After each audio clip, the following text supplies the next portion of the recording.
नमस्कार दोस्तों, मैं Amit Verma success point coaching Barabanki के ऑनलाइन प्लेटफॉर्म पर स्वागत करता हूं। और काफ़ी दिनों से हम लोग वीडियोज़ नहीं पढ़ पाए थे, तो कुछ पर्सनल इशूज़ के कारण हम लोग वीडियोज़ नहीं डाल पा रहे थे। तो हमारे कल से लगातार वीडियोज़ आपके YouTube channel success point coaching Barabanki के प्लेटफॉर्म पे आपके अपलोड होने लगे हैं। और आगे हम लोगों का प्रयास रहेगा लगातार हम वीडियोज़ कंटिन्यूसली आप लोगों को देते रहें। अब तक के लिए जो लोग आप लोगों ने हमें प्यार और सम्मान और वीडियोज़ को जो आप लोगों ने रेटिंग दी उसके लिए बहुत बहुत धन्यवाद। और आने वाले समय में हमारी सारे सब्जेक्ट्स के लगातार वीडियोज़ आपको प्राप्त होते रहेंगे। मैथ के वीडियोज़ हमारे लगातार स्टार्ट हो चुके हैं और रीजनिंग के भी आज से स्टार्ट हो रहे हैं। और एक दो दिन के अंदर आपको इंग्लिश के एंड अदर सब्जेक्ट्स के वीडियोज़ भी लगातार आपको आपके यूट्यूब चैनल पर मिलने वाले हैं। और आपके जीएस की भी सब्जेक्ट जल्दी ही आपके यूट्यूब चैनल पर भी मिलने वाली है। तो ये तो हुई हमारी बेसिक इन्फॉर्मेशन। और तब से हम लोगों ने थोड़ा सा परिवर्तन भी लाया है, जो आपके सामने दिख भी रहा होगा कि हम लोगों को काफ़ी मेहनत करनी पड़ती थी क्वेश्चन लिखने में, साफ़ करने में। वो सारी चीज़ों का आप लोगों को भी फ़ायदा हुआ है, हम लोगों को, हमारे लिए भी, आपके लिए काफ़ी अच्छा समझाना आसान हो गया है। And this is the first question on your screen, at your screen. और हम लोग क्या है, अब तक के रैंकिंग के 3 पार्ट आपके यूट्यूब चैनल पर अपलोड कर चुके हैं। और अब तक की हम लोग वहाँ पर नंबर्स से रिलेटेड जो भी प्रॉब्लम्स थे, फर्स्ट सेकंड थर्ड पार्ट हमारे आई थिंक यूट्यूब चैनल पे अपलोड हो चुके हैं। और आज हम लोग रैंकिंग के अन्य अनदर टाइप क्वेश्चंस को हम लोग आज देखेंगे। और यहाँ पे लगाएंगे किसी अगर व्यक्तियों में रैंकिंग की बात की जाता है, कौन पहले होता है, मध्य में होता है या लास्ट में कैसे आएगा, तो इन चीज़ों को यहाँ पे हम लोग आज सॉल्व करेंगे। And this is the first question. आपका दिया गया है कि 5 पुस्तकें ए बी सी डी और ई एक मेज पे रखी हुई हैं। यदि ए को ई के नीचे, सी को डी के ऊपर, बी को ए के नीचे तथा डी को ई के ऊपर रखा जाता है, तो निम्नलिखित में से कौन सी पुस्तक मेज के तल को स्पर्श करेंगे। This is the first question, is very easy, everybody solve, it's very simple. तो सिंपली आप यहाँ पे सॉल्व कर पाएंगे। फिर भी हम लोग शुरुआत करते हैं, कैसे सॉल्व करेंगे। जो बच्चे हमारे नए हैं उनके लिए समस्या होगी, लेकिन बहुत मज़ा आने वाला है दोस्तों, बस क्योंकि काफ़ी चीज़ें अच्छी हो गई हैं तो हमारे लिए बहुत बेहतर होगा आपको समझाना। आइए स्टार्ट करते हैं हम लोग प्रश्न। कहा गया है कि ए को ई के नीचे, देखो जो बड़ा है उसको ऊपर रखना है, जो छोटा है उसको नीचे रखना है, जो उससे छोटा है उसको नीचे रखना है। तो आप इंक्रीजिंग ऑर्डर में क्वेश्चन लगा सकते हैं, डिक्रीजिंग ऑर्डर में लगा सकते हैं, बट हमारी जो मेंटालिटी होती है वो इंक्रीजिंग ऑर्डर को ही हम लोग बेटर समझते हैं, तो उसी को लगाना बेहतर है कि जो बड़ा है उसको ऊपर की तरफ हम लगाते चले जाएंगे। कहा गया ए को ई के नीचे, तो ए को किसके नीचे रखना है, ए को ई के नीचे रखना है, मैंने रख दिया। ऐसा करें कि एक ही बार में प्रश्न समझ जाए, ज़्यादा बेहतर होगा। बार बार वीडियो को पॉज करने या रिवर्स करने में आपको भी प्रॉब्लम होगी और आपका टाइम भी ज़्यादा लगेगा। तो सीधा एक ही बार में आप समझिए, वीडियोज़ को देखते समय अच्छे से आप कंसंट्रेशन रखें, अनदर एक्टिविटीज़ ना करें, तो ही आपको चीज़ों का अच्छा से बेनिफिट मिलेगा और जो चीज़ें हैं आपकी इम्प्रूव हो जाएंगी। ठीक है, तो ए को ई के नीचे, सी को डी के ऊपर रखा जाता है, सी को डी के ऊपर रखा जाता है, सी को किसके ऊपर रखा जाता है, डी के ऊपर रखा जाता है। बी को ए के नीचे, बी को किसके नीचे रखना है, ए के नीचे रखना है, बी को ए के नीचे, तथा डी को ई के ऊपर रखा जाता है, डी को ई के ऊपर रखा जाता है। डी को किसके ऊपर रखना है, ई को। देखो अभी ये इस ग्रुप से अलग था, लेकिन आगे ही प्रश्न में आपको बोल दिया गया दोस्तों कि डी को किसके ऊपर रखना है, ई के ऊपर रखना है। अगर आप यहाँ पे डी रखें तो डी के ऊपर ऑलरेडी सी पहले से बैठा हुआ है, डी के ऊपर सी ऑलरेडी ऊपर बैठा हुआ है। तो कौन सी पुस्तक मेज के तल को स्पर्श करेगी, तो आप देख रहे हैं कि सब ये मेज आपकी रखी हुई है, ये मेज आपकी रखी हुई है, तो मेज के तल को कौन सी पुस्तक स्पर्श करने वाली है, तो आपका आंसर क्या हो जाएगा, B. It means the first question is answer, your answer is a B. तो बहुत ही आसानी से हम लोग इसको सॉल्व कर पा रहे हैं। आप हमारे साथ लगातार जुड़े रहेंगे, बने रहेंगे, तो आने वाले समय में आपको सारी सब्जेक्ट में बहुत ज़्यादा मज़ा आने वाला है।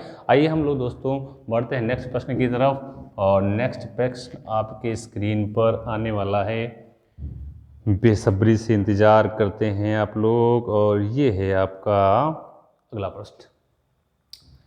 तो अगला प्रश्न है आपके सामने। इसमें क्या कहा गया है कि श्रीकांत नीलिमा से नाटा है, श्रीकांत नीलिमा से नाटा है, प्रतिमा श्रीकांत से लंबी है और सुभाष नीलिमा से लंबा है लेकिन हेम्ब्रम से नाटा है। नीलिमा प्रतिमा से लंबी है। यदि इन सभी को ऊंचाई के क्रम में खड़ा कर दिया जाए तो कतार के ठीक मध्य में कौन सा व्यक्ति आएगा। ठीक है, बहुत आसान सा प्यारा सा क्वेश्चन है आपके सामने। आइए हम लोग सॉल्व करते हैं। कहा गया श्रीकांत किससे नाटा है भाई? श्रीकांत किससे नाटा है? नीलिमा से नाटा है। तो जो नाटा होता है वो छोटा होता है, नीलिमा से नाटा है ना। श्रीकांत नीलिमा से नाटा। प्रतिमा श्रीकांत से लंबी। दोस्तों प्रतिमा किससे लंबी है? श्रीकांत से लंबी है। अभी ये दोनों के बीचों बीच में नहीं है, मैंने सिर्फ और सिर्फ इंडिकेशन के लिए यहाँ पर श्रीकांत को प्रतिमा को श्रीकांत के ऊपर रखा है। बट प्रतिमा की condition according to the Neelima अब ये छोटी है या इसके बराबर है। ये आगे आने वाला प्रश्न हमें डिसाइड करेगा कि हमें बीच में रखना है, इसे बड़ा रखना है, छोटा रखना है। But one condition is also correct कि श्रीकांत प्रतिमा से छोटा है, ये श्योर है। सुभाष नीलिमा से लंबा है। सुभाष किससे लंबा है? सुभाष जो है नीलिमा से लंबा है तो कोई समस्या नहीं है यहाँ पर। सुभाष नीलिमा से लंबा है लेकिन सुभाष कहता है कि ऐसा है कि मैं ठीक हूँ, मैं बड़ा हूँ नीलिमा से, लेकिन मैं हेम्ब्रम से छोटा हूँ। तो मैंने कहा ठीक है, लिख लो छोटा है वो। ठीक है, फिर कहा कि नीलिमा प्रतिमा से लंबी। दोस्तों देखो यहाँ बात अब क्लियर हो गई कि नीलिमा कहती है कि मैं प्रतिमा से बड़ी हूँ। इसका मतलब कि ये है कि प्रतिमा अब बीच में ही आएगी। इसका सिस्टम क्लियर होता है। And your order also increasing order है। तो पूछा गया है in that row which candidate in middle, that is your answer is a Neelima. क्या होगा आपका आंसर? क्या हो जाएगा? नीलिमा, क्योंकि इस कतार के ठीक मध्य में व्यक्ति के बारे में पूछा गया था और आप ठहरे एक्सपर्ट बच्चे, तो आपका आंसर भी नीलिमा आ चुका है। तो जो भी आपका ऑप्शन है उसको आप देख लीजिए, जो आंसर है नीलिमा। बढ़ते हैं हम लोग अगले प्रश्न की तरफ और अगला प्रश्न आपके स्क्रीन पे आने वाला है और आ भी चुका होगा, आप लोग देख सकते हैं। ये है अगला प्रश्न। आनंद, अगला प्रश्न है आपके सामने। आनंद सूरज से लंबा है, सदानी उतना लंबा नहीं है जितना कि आनंद है, लेकिन अशोक से लंबा है। समझ पा रहे हैं हमारी बात को? सूरज भी सदानी जैसा लंबा नहीं है लेकिन अशोक से लंबा है। बताएं कि इन सब में सबसे लंबा कौन है? धमाका मचा दो दोस्तों लगा के। पढ़ते हैं अगले प्रश्न की तरफ। क्या कहा गया? आनंद सूरज से लंबा। जैसा कहे वैसा करे, अलग से कोई भी अनदर एक्टिविटीज़ करने की कोई ज़रूरत नहीं कि हम जस्ट कि एरो बनाए, या बहुत सारे मेथड्स हैं। बट आप अगर बिगिनर हैं, आप सीख रहे हैं, लर्नर हैं, तो फिर जैसा क्वेश्चन कह रहा है आप वैसे ही बढ़ते चले जाइए। आपका क्वेश्चन समाप्त होगा, आपका आंसर आपके पेपर पे आ चुका होगा। आनंद किससे लंबा है? सूरज से लंबा है। आनंद सूरज से लंबा है। आनंद सूरज से लंबा है। सदानी उतना लंबा नहीं जितना कि आनंद। सदानी कहता है यार ऐसा है कि मैं उतना लंबा नहीं जितना कि आनंद। इसका मतलब सदानी अपनी बात कहना चाहता है कि मैं आनंद से छोटा हूँ। तो छोटा है तो इसको छोटा कर दिया गया। लेकिन एक बात कहता है सदानी कि आनंद सूरज से लंबा है। सदानी उतना लंबा नहीं जितना कि आनंद है, लेकिन कहता है कि सदानी कि मैं उतना लंबा नहीं हूँ, चलो ठीक है, लेकिन मैं अशोक से लंबा हूँ। लंबा हूँ। सूरज भी सदानी जैसा लंबा नहीं है, तो ऑलरेडी छोटा है, वो तो ऑलरेडी छोटा ही है।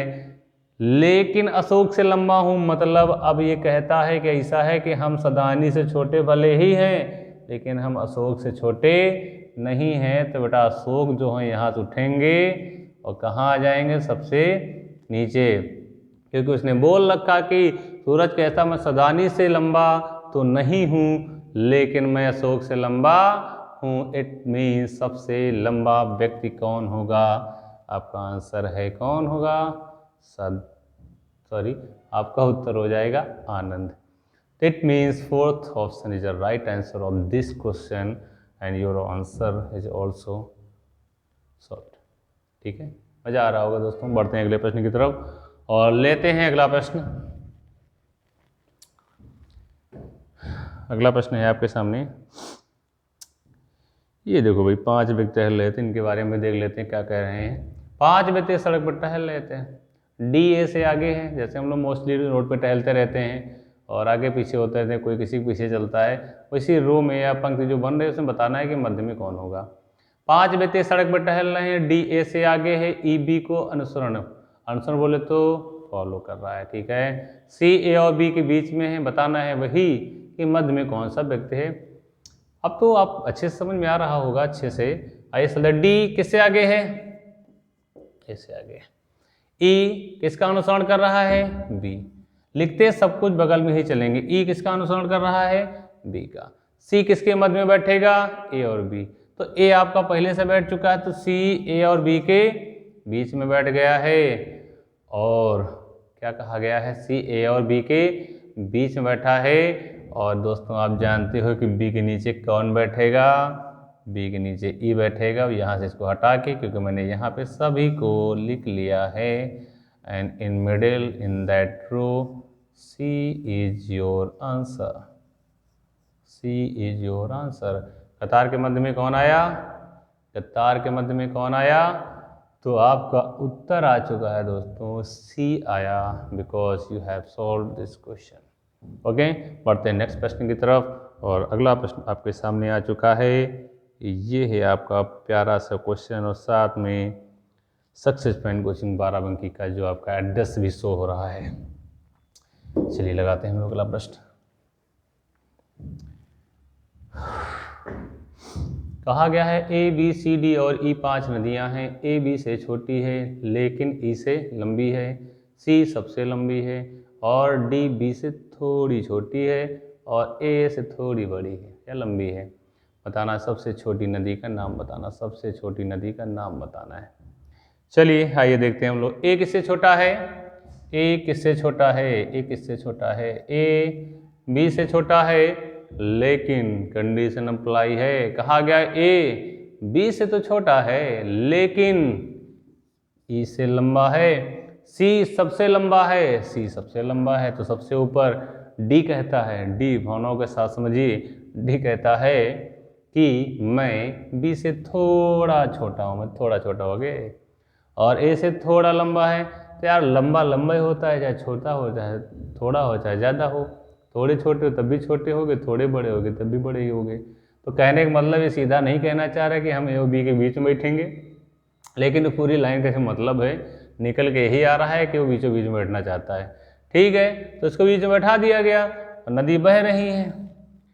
बड़ा ऊपर है, सबसे छोटा नीचे है, तो नीचे है तो बढ़िया है। आपका आंसर आ चुका है ई। सबसे स्मॉलेस्ट जो रिवर का नाम है उसका नाम है ए, और सॉरी सबसे स्मॉलेस्ट रिवर का नाम है E and E is your answer. And सबसे छोटी नदी आपकी ई ही होगी। ठीक है, बढ़ते हैं हम लोग अगले प्रश्न की तरफ और लेते हैं अगला प्रश्न है आपके सामने, अगला प्रश्न है आपके सामने, ये अगला प्रश्न आपके सामने आ चुका है। स्क्रीनशॉट आप ले लेना दोस्तों, अगर कहीं पे समस्या आएगी तो एक बार पॉज करके दोबारा रिवर्स करके वीडियोज को आप अच्छे से देख लेना। चलिए भाई बढ़ते हैं, अगला प्रश्न आपके सामने है स्क्रीन पर। और कहा गया विकास श्याम से लंबा है लेकिन उमेश से नाटा है। उमेश रजत से लंबा है लेकिन गणेश से नाटा है। श्याम रजत से लंबा है, तो इनमें सबसे नाटा कौन है। चलिए शुरुआत करते हैं। विकास श्याम से लंबा, विकास श्याम से लंबा। विकास किससे लंबा है, श्याम से लंबा। विकास श्याम से लंबा है, विकास श्याम से लंबा है लेकिन उमेश से नाटा। विकास कहता है यार कि ठीक है मैं विकास श्याम से तो लंबा है लेकिन बेचारा उमेश से नाटा है, तो ठीक है नाटा है तो नीचे रहेंगे और क्या। उमेश रजत से लंबा है, उमेश कहता है रजत से लंबा है, उमेश रजत से लंबा है। उमेश किससे लंबा है, रजत से लंबा है। अब रजत देखो कहीं भी बैठ सकता है, बिकॉज उमेश रजत से लंबा, अभी मैंने इसको यहाँ पे लिख दिया है, तो ऐसा नहीं कि ये यहीं रखा जा सकता, हम यहाँ रख देंगे तब भी तो उमेश रजत से लंबा ही होगा। लेकिन आगे आने वाली लाइन डिसाइड करेगी कि ये बेटा यहाँ बैठेगा कि लास्ट में बैठेगा। तो उमेश रजत से लंबा है लेकिन गणेश से नाटा है। उमेश कहता है यार ठीक है मैं रजत से तो लंबा हूँ, लेकिन गलती है कि मैं गणेश भगवान से छोटा हूँ। और यदि श्याम रजत से लंबा हो जाए, बदल गई कंडीशन, यदि श्याम किससे लंबा हो जाए, रजत से लंबा हो जाए, तो रजत को यहाँ आना पड़ेगा। और जो पहले वाली बात थी कि उमेश से रजत छोटा है, तो वो भी कंडीशन आपकी पूरी हो रही है। और आपका ऑर्डर बन चुका है, सभी लोग लाइन में खड़े हो चुके हैं। तो सिर्फ आपको करना क्या है, बताना है सबसे छोटा या नाटा कौन है। तो आई थिंक हमें बोलने की ज़रूरत नहीं है, because your answer is a Rajat. Your answer is Rajat. सबसे छोटा कौन है, रजत। बातें समझ में आ रही हैं? बढ़ें हम लोग आगे, परमिशन करें बढ़ जाएं आगे, ठीक है। अब लोगों को प्यार है तो एक दो क्वेश्चन और देखते हैं, लेते हैं अगला प्रश्न। और अगला प्रश्न आपके सामने कौन से ले लिया जाए, कौन से ले लिया जाए, ये प्रश्न आपके ले लिया जाए। ये देखो आ गया प्रश्न आपके सामने, ये है, ठीक है, लगाना है, ये क्वेश्चन दिया गया, इसको साफ कर रहे हैं। है कि सुधा पुष्पा से लंबी है। सुधा किससे लंबी है, पुष्पा से लंबी है। स्क्रीन पे क्वेश्चन आपका दिख रहा है, बार बार पढ़ने में समय हम लोग बर्बाद नहीं करेंगे, समय बड़ा बहुमूल्य है। क्वेश्चन को सीधा हम लोग लगाने का प्रयास करते हैं। सुधा पुष्पा से लंबी, पढ़ते और लगाते साथ में दोनों ही कार्य करेंगे। सुधा किससे लंबी है, पुष्पा से लंबी है। तो मैंने कहा ठीक है, सुधा पुष्पा से लंबी है लेकिन मालती से नाटी है, ठीक है। सुधा पुष्पा से लंबी है लेकिन मालती से नाटी है। गीता बीजू से नाटी है। अभी देखो गीता बीजू यहीं कहीं कुछ लिखा नहीं गया है, लेकिन आपको मैंने क्या सिखाया, मैंने आपको क्या सिखाया कि दिया गया हो या न दिया गया हो, आप सब कुछ बगल में लिखते चलेंगे। गीता बीजू से नाटी, गीता किससे नाटी है, बीजू से गीता नाटी है। और बीजू उतना लंबा नहीं है जितना कि पुष्पा लंबा है। पुष्पा लंबी, इट मीन्स बीजू पुष्पा से छोटा है। और बीजू के नीचे कौन बैठा है, गीता। सभी को ऊंचाई के क्रम में खड़ा कर दिया जब which candidate in middle in that row, it means your answer is a Pushpa. आपका उत्तर आ चुका है पुष्पा, ठीक है। चलिए भाई और एक प्रश्न ले लिया जाए। तो आपको उत्तर आ चुका है दोस्तों, क्या आया है, पुष्पा। और एक प्रश्न और लेते हैं, एक प्रश्न और लेते हैं। ये आपका प्रश्न आपके स्क्रीन पर आ चुका है, ठीक है। ये प्रश्न आपके सामने आ चुका है। कहा गया कि 5 मित्रों में दीना सुषमा से बड़ा है, मोना सरयू से छोटी है, छोटा है, जया दीना से बड़ी है, लेकिन मोना जितनी बड़ी है वह उतनी बड़ी नहीं है। बताएं कि इनमें से सबसे छोटा या सबसे छोटी कौन है, सबसे छोटा या छोटी कौन है। बैटरी भी में डिस्चार्ज होने वाली है दोस्तों, तो एक दो प्रश्न और देख लेते हैं, फिर आपसे विदाई लेते हैं। 5 मित्रों में दीना सुषमा से बड़ा है। दीना किससे बड़ा है, दीना किससे बड़ा है, सुषमा से बड़ा है। तुमने कहा बड़ा है, ऊपर लिखो। मोना सरयू से छोटी है। आप समझ चुके हैं कि दिया हो या ना दिया हो हम सब कुछ बगल में ही लिखते चलेंगे। मोना सरयू से छोटी है। और जया दीना से बड़ा। जया किससे बड़ी है, जया कहती है मैं दीना से बड़ी हूँ, तो जया को दीना से बड़ा लिख दिया। लेकिन जया ये भी कहती जया दीना से बड़ी है लेकिन उतनी बड़ी नहीं है जितनी कि मोना है। मतलब ये मोना से क्या है, फिर से देख लो, जया दीना से बड़ी है लेकिन मोना जितनी बड़ी है वह उतनी बड़ी नहीं है। इसका मतलब है कि मोना से आपकी जो जया है वो छोटी है। तो मोना से अगर जया छोटी है तो मोनो तो किसी से छोटी हैं, इससे छोटी हैं, ये हैं सरयू से छोटी। तो सबसे छोटी कौन है, तो सबसे छोटी हैं आपकी सुषमा। आपका आंसर क्या आ जाएगा, छोटा सुषमा, सॉरी, आपका आंसर हो जाएगा सुषमा। तो सबसे छोटा व्यक्ति इसमें कौन है, तो आपका आंसर आ चुका है, क्या है, सुषमा। आइए हम लोग अगला प्रश्न लेते हैं। और अगला प्रश्न आपके सामने दिया गया है, अगला प्रश्न आपको दिया गया है, ये लेते हैं प्यारा सा प्रश्न अमर। ठीक है, आप लोग लगाइए, तब तक हम इसको साफ करते हैं। अगला प्रश्न है आपके सामने कि अमर समीर से लंबा है, अमर समीर से लंबा है, प्रभात उमेश से लंबा है, लेकिन इतना भी लंबा नहीं है जितना कि समीर है। अशोक उमेश से नाटा है, सबसे नाटा कौन है?